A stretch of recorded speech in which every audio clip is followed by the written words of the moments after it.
Let's solve another differential equation. The differential equation in this example is x times y prime equals x squared minus y. Always the first step to solve a differential equation is to determine the type of the differential equation, and based on that you can start working or finding the solution. Okay, in this case what is important to see is that, okay, I have one term which has y prime times a function of x, and there's another term which has only one y multiplied to function, and then the third term has no y in it. And that should tell me that probably there is a way to rewrite this as the standard form of the linear first order differential equation. So here what I can do, I can bring this to the other side. So x y prime plus xy equals to x squared. And then we can divide both sides of the equation by 1 over x. So sorry, multiply it by 1 over x as x y prime plus 1 over x xy, and then this is 1 over x squared. This cancels, and this will give us x. In other words, the form we get is y prime plus y is equal to x.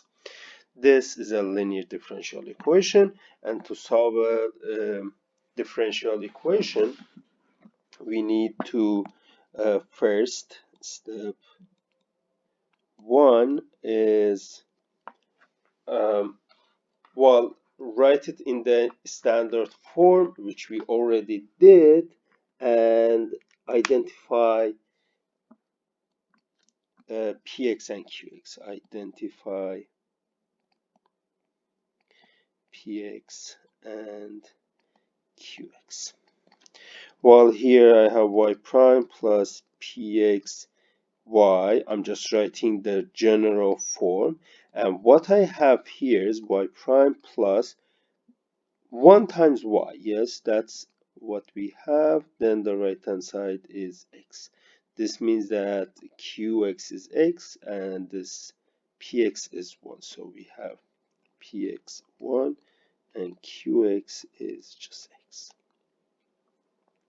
So when you have that, step 2 is form the integrating factor.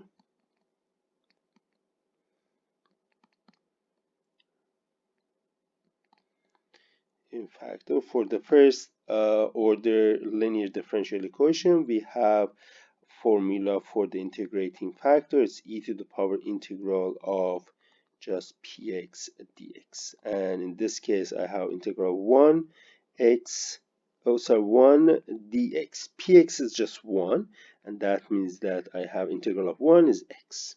So the integrating factor is e to the power x. And now I can use the final formula. Find the general solution using the formula.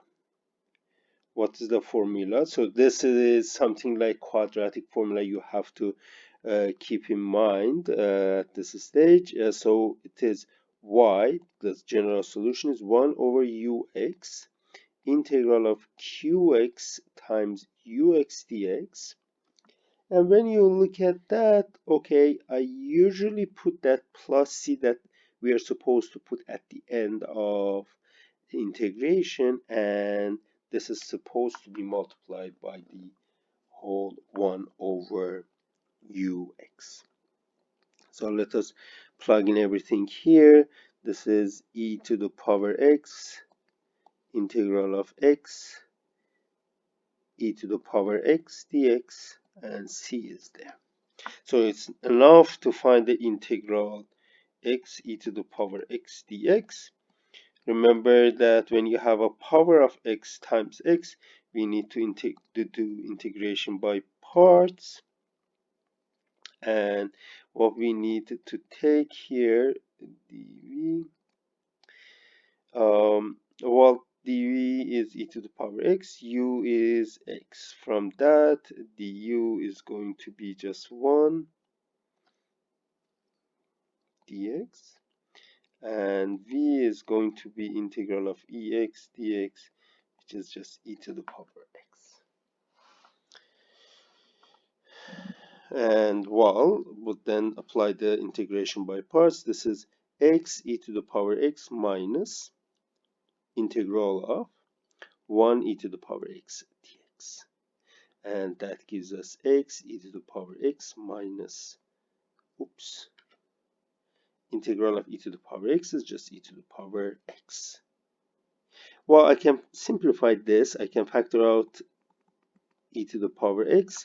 So then let's go back here. The general solution then is equal to 1 over e to the power x, x minus 1 e to the power x plus c.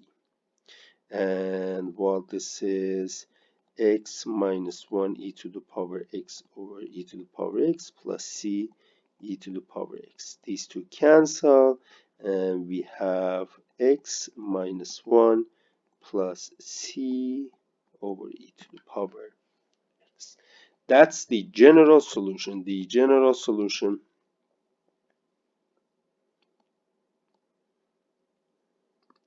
is x minus 1 plus c over e to the power x.